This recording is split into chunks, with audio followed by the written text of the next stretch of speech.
Rocky Dawuni, welcome. Yes. I mean, we just watched the video, and that was in Brazil. Yes, that was a video that was filmed in Bahia. Did the song send you to Brazil, or I was doing a concert in Bahia. Okay. So I did the concert, and then by then the song too was just about to come out. So there was a Brazilian director. This amazing female director who was just just cutting edge, who approached us before we got there and, to do the video for the song. So she gave us a treatment, and then we extended our stay there. So after the concert, the following day, because also Bahia is the center of black culture, in Brazil, and also a place historically to a place that connects directly to Africa. So you still have like authentic Yoruba culture, the women wear their outfits and stuff is still, and then they have like the traditional religion there too is directly connected to, Yoruba culture, and you go there and you see all of these things about the orishas and stuff. So the street where I actually filmed is where the Olodun, close to where Olodun, the group, you saw the Michael Jackson video that he did in Brazil.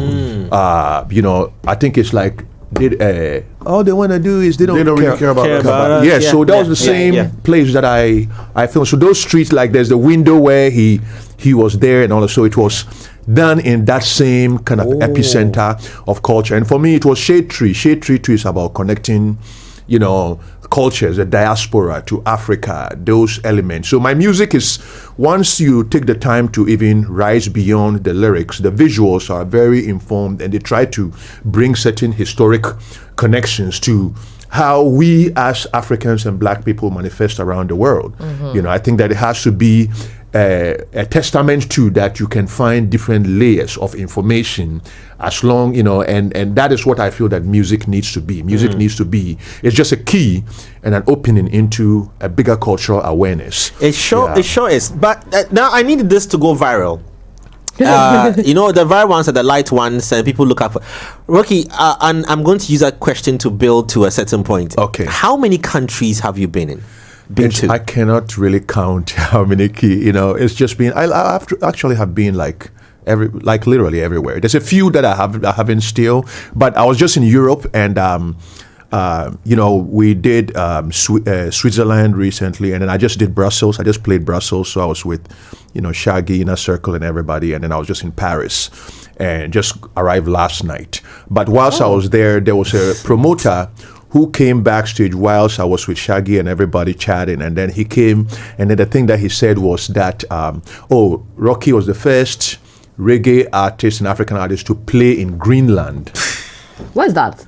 Greenland is where it's where you think Iceland is. Yeah, where you think Iceland is. And I played Iceland, but my concert in Greenland was actually interesting because he was explaining to them that the fan base there was associated. When I got to the airport, there was a huge crowd from the country who had come to the airport to welcome me, and that concert was like one of the most amazing events that had happened in Greenland. And this is something that I have done that I was just not conscious to me, because you've just traveled and you play and you connect with people and you connect with cultures, and in India, recently when even the Prime Minister of India came, I had opportunity of meeting him and talking to him. So I was telling him, my concerts that I'd done in Jodhpur and, Bangalore and all of those places. And, it's a child, a child of Ghana who dreamt about taking music as a means to bring our Ghanaian culture all around the world. And it's amazing when you see that manifestation. But for me, it's still an ongoing mission, So every step of it, I take them with thanksgiving and appreciation. See, and you see, whatever the mission and the vision is, people don't compare. You see, don't come and compare yourself. Listen, okay, could you go ahead? I want to say this before we proceed. I think that he's spoken about culture like consistently throughout his submission. That's- And I like the fact that he also mentioned the whole like Brazil connection with Nigerian culture being very present there. I remember we had a conversation with Professor Kobe where he mentioned that Ghana actually used to share we used to be neighbors with Brazil. Yeah, yeah. Like historically speaking, Yes, we actually used to be geologically speaking. geologically speaking. I beg your pardon. Before the the tectonic shifts and everything happened, right? So since you mentioned culture, I want to find out from you like how much of cultural consciousness do you keep when you are like, or do you bring to the fore when you are like making or creating your music? You know, the thing is that culture is actually in Ghanaian culture is in my DNA. You know, so it's like, you know, we're all born being Ghanaians or being Africans. I like to use a much more broader term, being African. Our culture is innately in our DNA. And as Africans too, one of our most important resources is our culture. That's what we have. It's not the gold and all of that stuff that is in the earth. That's another added bonus that God gave us. But God gave us culture, language, and identity. You go to every African country, you find 20, 30 languages. You go 20, 30 styles of music, 20, 30 kinds of food. So Africa was gifted with, shall I say, the crucible of creativity for the whole world. God put it here. So we can even take every one culture and populate different worlds. Maybe when they go to Mars, they have to come up and, you know, one area has to be the culture of Bulgar, Frafra culture. You extrapolate that is Nigeria, all of these countries have that intensity and richness of culture. So for me, when I travel to these places, first of all, through my interviews, I try to talk about the cultural connectivity through interviews and conversations. And then as a musician too, my sound is a diasporian sound. Yeah. There's elements of reggae music, there's elements of high life music, there's elements of traditional music, and then also me myself too, as a person too, I represent the African, not necessarily the African on the continent, but the African also in the diaspora as we've manifested everywhere. So by my persona alone, there's a cultural bridge and conversation that starts, and then I use that as a platform to build on that connectivity, amplify that connectivity, because African music literally populated global music. If you look at jazz, reggae music, hip hop, everything, it was African DNA that inspired it. It doesn't matter whether the person is like living in Jamaica or anything. They were all kind of came from this Rooted in Africa. And then when you even think on a much more higher level, humanity, you know, we're talking about the tectonic plate shifting Brazil, but go back into like the first human beings. All the evidence of humanity beyond what we read from the Bible and other books, the evidence, the scientific evidence, all points to Africa. So that means that humanity, whether somebody is white, which other color, Cradle of life. the cradle of life is here. So when people talk about America first or Europe second or America first and all of that kind of stuff, in the long run, it all boils down to the mother continent. So we have that power of that first creativity, that power of the seeing the first light of creation, you know, and we need to recognize that value. Why do you think all the minerals are here? Why do you think Congo has everything? Why do you think we have all the waters? Why do you think right now in the history of the world, the youngest people, the population, everywhere population is dwindling, you know, everywhere you go, their population is dwindling, but the only place where the population is really growing is Africa. Why do you think? It's not by chance.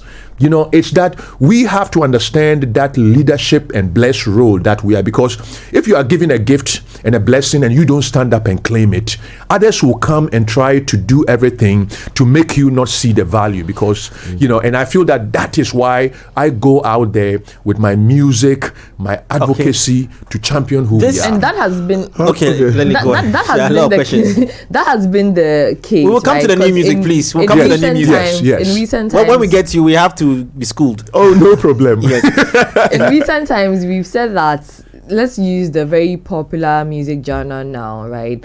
Afrobeats doesn't even have an identity anymore, even though we'll say that it took its roots from Ghana because Fela came to Ghana, and then now it has become Afrobeats. Yeah. And then now it has gone global for people to be able to sing regardless of wherever you're coming from. Yeah. But you, as son of the soil, and then now son of the globe, if I can say that, right? In also propagating this gospel, what's the consciousness about the genres for you? You know, the thing is that music without consciousness is sound, you know, and the thing is that every music has a message. Look at our traditional music, the talking drum. Let's take it. They call it talking drum. You know, it was used to carry messages, Communication. and even when our people were taken, you know, from here to other places, the thing that survived was the music.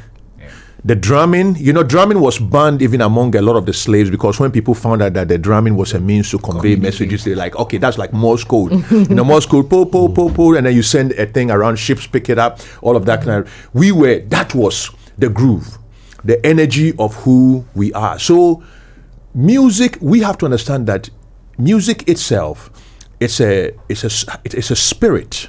Muse, M-U-S-E. A muse is an energy and a spirit. And if you read the Bible or you know, you take ancient traditions, African traditions, music was part of our divination. The Bible, look, even Lucifer was a musician.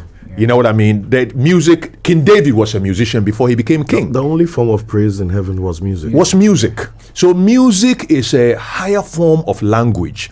So when you, as a musician, you have that gift is not for you to stand there to fill your cups, raise your shoulders and show how great you are. It is by grace.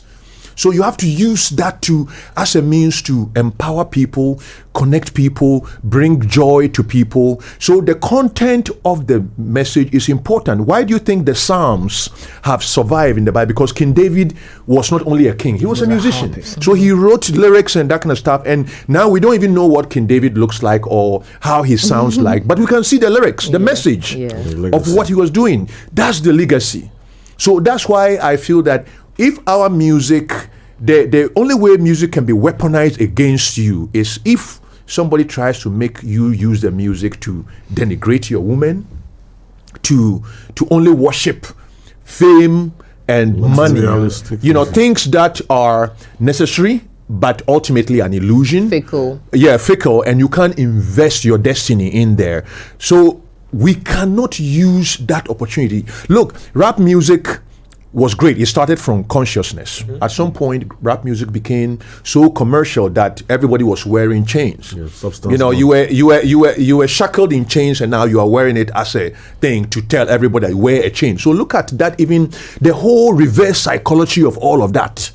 So we have to be conscious of what we put into the music, because it's a divine tool.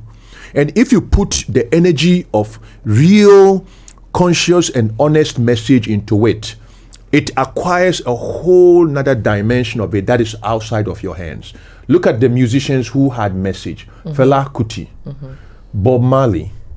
Have you, during their time, there were contemporary artists who were probably more popular than them. But who survived? Whose message survived? Even years after they've been gone. Years after their message it's even growing. It's like you put water on that and then it grows into beyond what their own imagination was. So that's why when there's a conversation about even Afrobeats that has to make Afrobeats and all of African music, because it's only one aspect of African music. We have to understand that sometimes the window is short.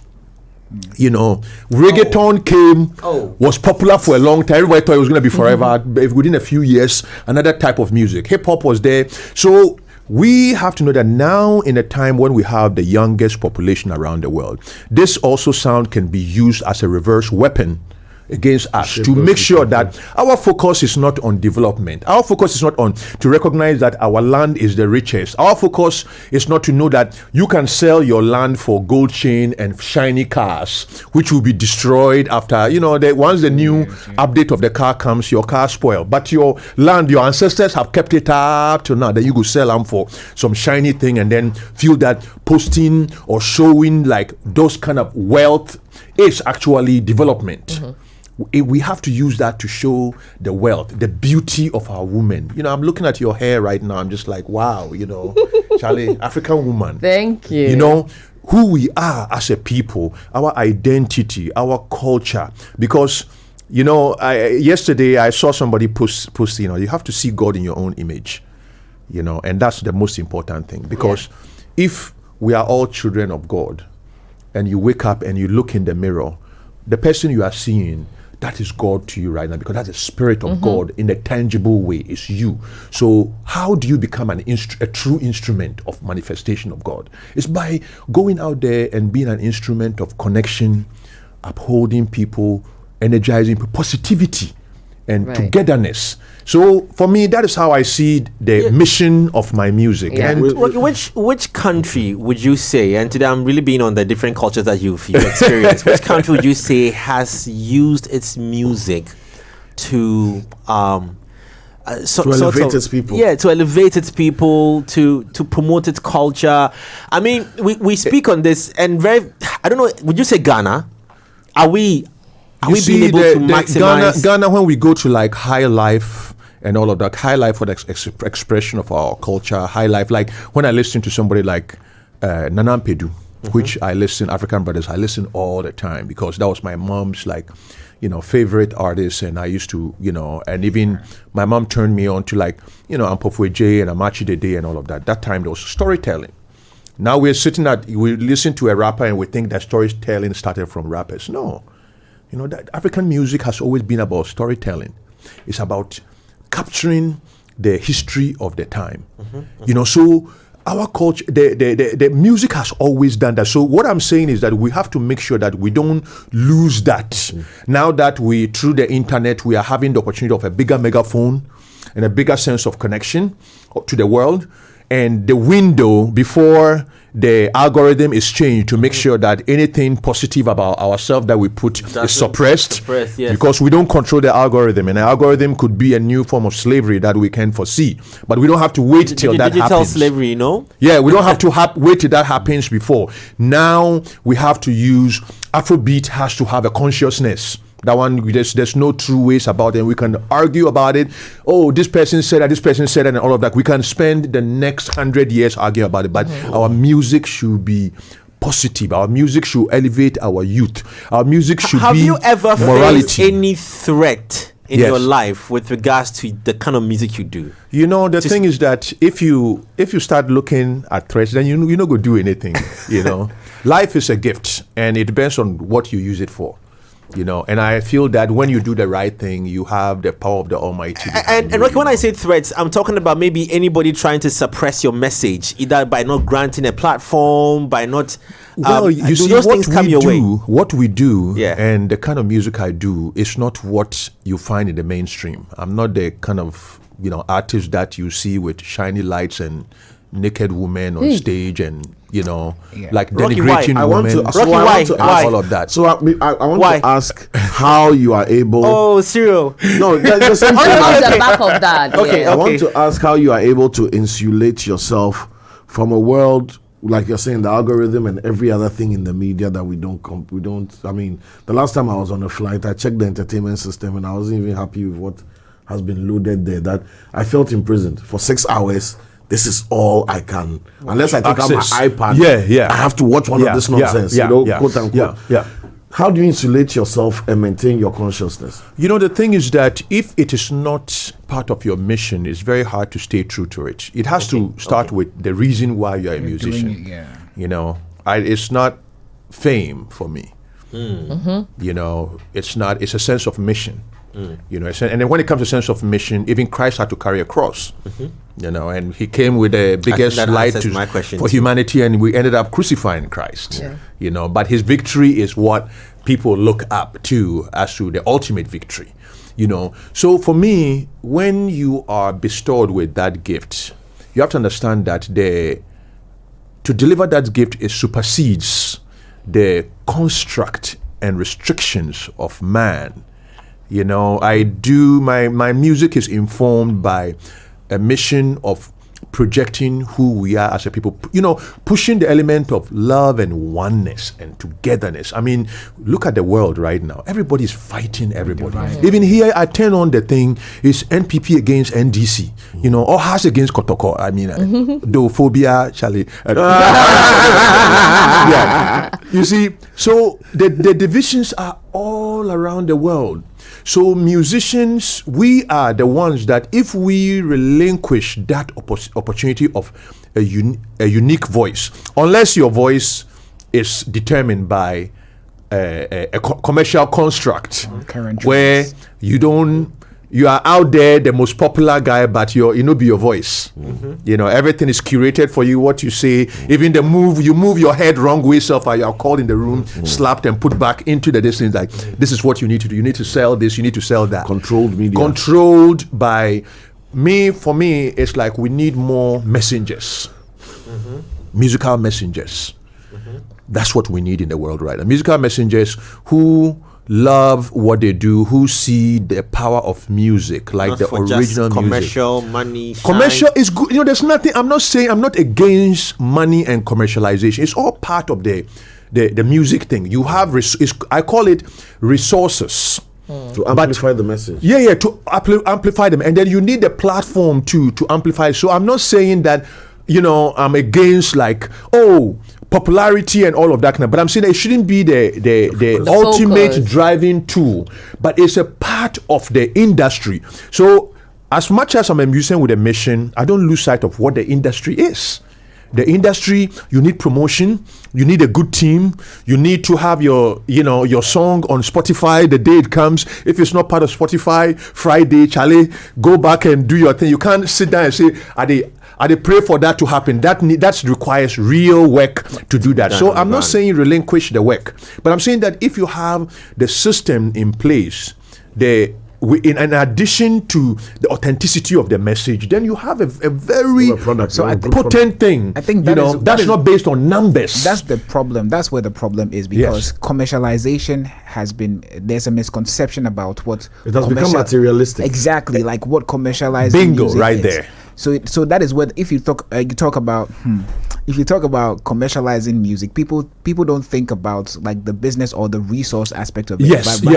Making something that appeals to the audience in a certain way. Exactly. That is what it has become right now. So exactly. When you tell someone to make commercial music, they are thinking women, they are thinking maybe money, flashy cars, and all of that. It's the easiest thing, you know. Exactly. It's the easiest apple that is hanging from the tree. Yeah, they are both, because they are both based on vanity and ego. Exactly. That's why it's easy. Exactly. Yeah. You see, but I'm saying that you have to be commercial minded. Commercial minded does not mean that selling out, you know, because your music too, you know, music is about, apart from the message, there's also the entertainment part of it.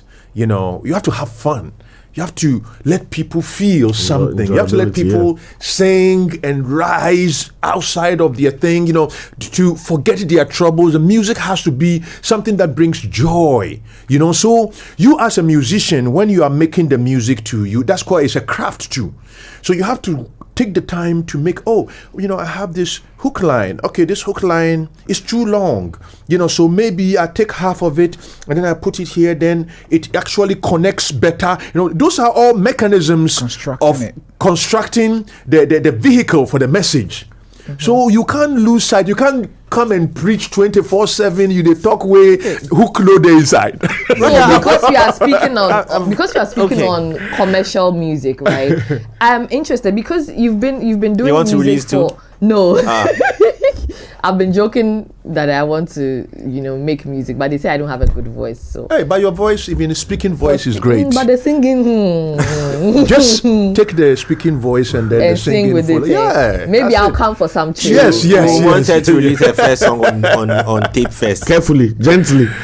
Don't worry, dude, that time will come. People will listen to it. But what I wanted to ask was, you're almost 3 decades in your music journey, right? Yes. And I'm interested because you say that the focus is not largely commercial, even though you pay attention to that. Someone will wonder, how have you sustained the brand? How have you sustained the music? And then with all of these travels, everything that comes in play, just for the people who we have now said are alternative artists, who are also not largely focused on commercial music, but are very passionate about the music, to know that it is possible, if you are not doing commercial music big time, to still thrive.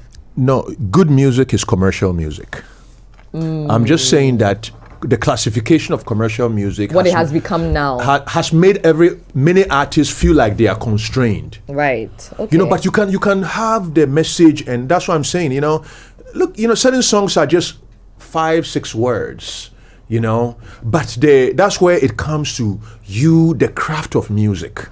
The craft of music is that if it's a good song, if even the radio is not playing and a DJ plays it, everybody connects with it. So the artist too, you don't have to lose sight of the value of that. And I think that's what helped like artists like Fela Kuti, James Brown, and all of that. They had a message, but when you hear "Don't worry about a thing," there's a melody to it. Right. There's a groove to it. It's a commercial song, but it's inspiring a certain energy.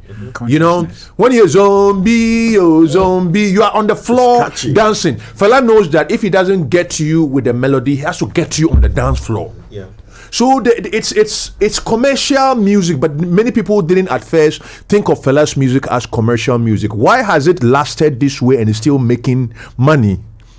More than the ones that those days everybody thought was commercial music at that time, when they were all released at that time. Fela's music is still playing in all the clubs. You hear them all around the world because it was commercial music in that sense. But it was, what I'm saying is that I'm not negating commercial music, but I'm saying that redefining what you mean by Commercial is the strategy, not the commercial result. is the strategy, is the big thing. So when you are making the music too, you think commercially, because commercial means you are navigating all of it. You find the right team, you do the right promotion.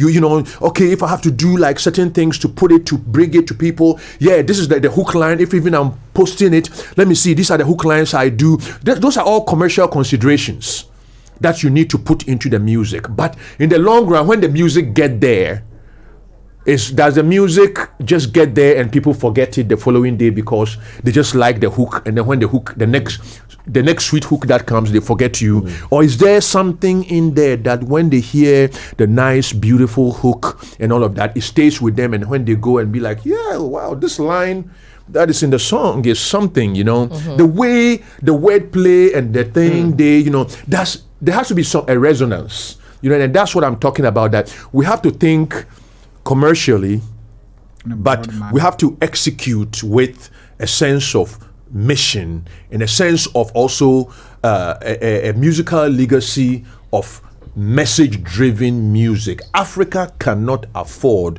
to have a mindless commercial industry. Africa cannot That's the afford headline. to Read have it out. a mindless commercial industry. Commercial music industry. We need that. We So- need that. Okay. Yes. In all your songs you have written, and the messaging, Yes. I want stories, if you can share, of how some persons and individuals have reacted to the impact of the messaging there. The thing is that you hear it, along your journey. I have, you've been in different parts of the world, and you'll be walking and you hear your music blaring from some shop. That's like you say to yourself like, wow. Yeah. And you walk, and you are attracted, and you walk there, and then Yeah. you're listening and watching people's reaction to it, and all of that, and it's like a very interesting, feeling. Like even like the new song that just came out, like the inspiration for the song was that I was on tour in Australia, and I had from Brazil to Australia. So, I had also been invited by the Aboriginal nation in Australia, the Indigenous people.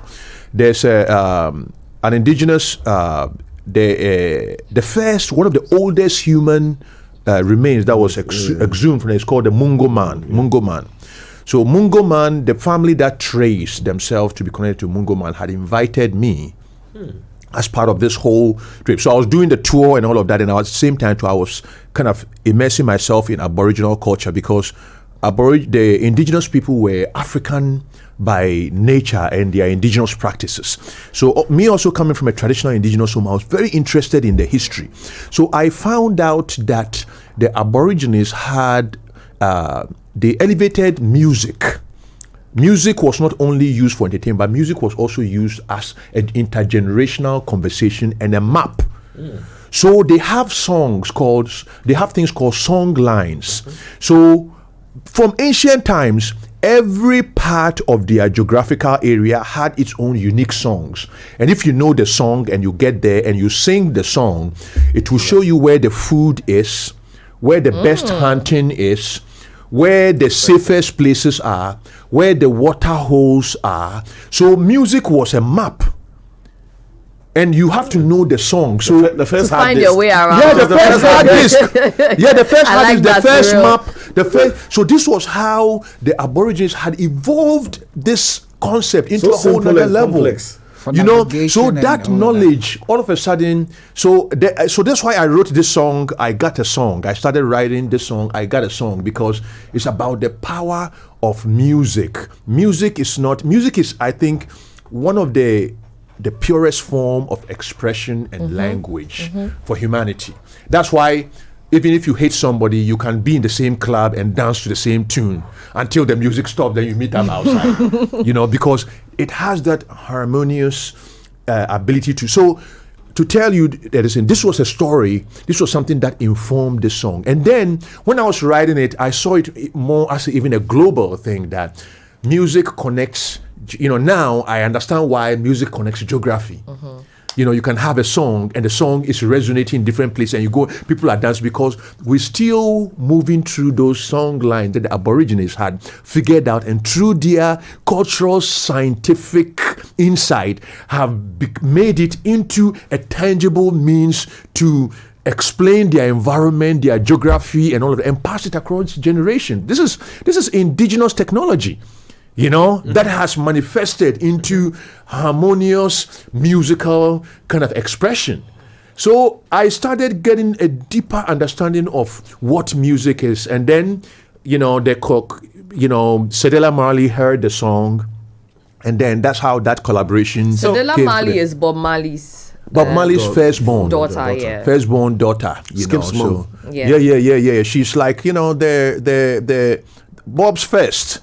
Bob First is a woman, and it's featured on the song. And it's featured on the song. Wow. So she came on this song, and this song, because for us too, it was something to express the global idea of the power of music and connectivity, as her father did. Also understood that message. So when she heard the song too, there was that connection lyrically and all of that. And then even the video, which is coming out in 1 week's time, is going to be live. The world premiere is going to be on Rita Mali's birthday on her live stream. That's that's something Rocky too that Dawuni. people should expect. But this? Today the song is out, so everybody should go and get it. Everybody. How do you do this? Because listen, anyway, viewers, whilst we ask this question off air, you just enjoy the music as well. We're just playing it here for you to check it out as well in early childhood. Anyway, I just have a few minutes left, but childhood times, like Saturday afternoon or Saturday mid-morning, like 11 a.m. Yes. And that's when our parents be playing some reggae music. Yes, Listening to the music just takes me back to certain moments, It's about the freedom. It's about love. It's about positivity, man.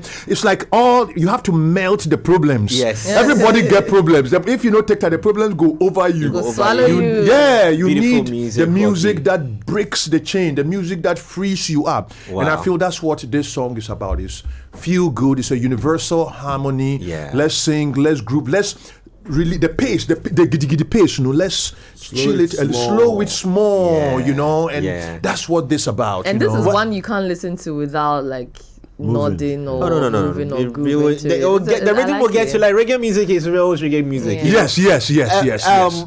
With the video, where are you centering this? Where are you theming it? How are you theming? I just want the Hey, video. I no one tell you. Then you go put down for social media. We expect something. No. something crazy. The music video. What people should expect in a week's time. The record is coming out today, so it's on streaming platforms and everything. But then in a week's time, the music video comes. So the music video was filmed up in the mountains here, and then also in Miami. So it was like an interplay and all of that. So that's gonna premiere very soon, and it's also kind of almost like. A conversation, across for Rocky, years. the world is his playing field. Like your backyard might be your play field, or you might want to go to the poolside. But Rocky, the world, like when Rocky says, I've been indoors for a long time. Let me step out there. Chale, he steps out into the world. I tell you, That's you how I have see this. to. You have to. Yeah, the thing is that I feel that we all have every day we wake up, and then we have the challenges of life. And then we have the expectations, family expectations. You have to pay your bills. You have to do responsibility. You have to do all of those. But the responsibility also take a lot of energy out of you to be there for your loved ones and all of that. But you have to find also the moments to replenish your own slow living, your own life force. And I feel that is where you need that space, that place where you can be by yourself. And that's why for me to meditation and being true to who you are is so important. Very important. So let's make sure that we don't let that all of those stress of living up to our responsibility make us sick. You know what I mean? Let's also try to appreciate the beauty of life, the beauty why we are here first of all as God's children. Right. We're not only supposed to work and die. We are also supposed to see each other, enjoy with each other. Yes.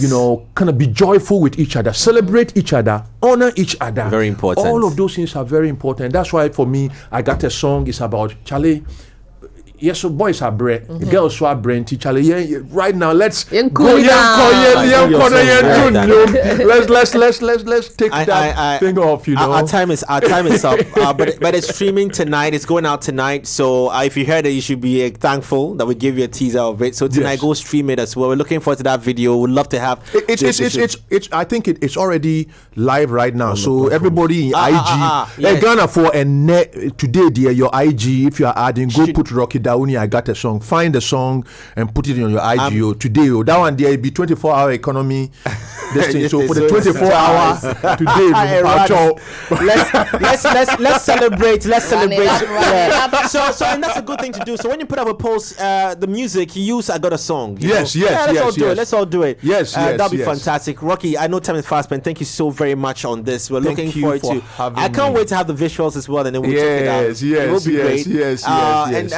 Man, I was going to ask you about lastly about your Grammys and the congratulations. Yes. the nomination. Yeah. We are grateful. I think. Oh wow, they put it over there. Okay, so as you know, I work with the most amazing producers, Nabin and Firstborn, who all were instrumental in terms of this. But I feel that this is also a testament that every Ghanaian musician, young or old, everybody can do it. It's not about me. I beg. It's not about me. All of this is about us, and that's what I believed in. It doesn't mean that because I have had this accolade, that means that I am the best among. No. We are all great. So let's all go out there and trust. I accept the humility, but no, you are great. Yes, no. But I'm saying, it wasn't Jay, it wasn't Kojo, it was for 4 times running. Rocky. It was. Please, congratulations. Please take it. No, hands down. This Thank one, you, I'll take it. We give thanks. We give thanks. We give thanks. You've done We give exceptionally thanks. We well, give thanks. and you're on a certain path that a lot of people, find it very difficult to be in. And I can imagine the back end work that goes to make Yes, this yes. I brass mean, band. I have great people who work. Kerry Sullivan, all the people in the back who are working tirelessly and all of that behind the scene. Tavgong International, all of these people. Virgin Distribution, all of the people who are out there that we're not seeing them, but they're out there like really making things happen. We give thanks.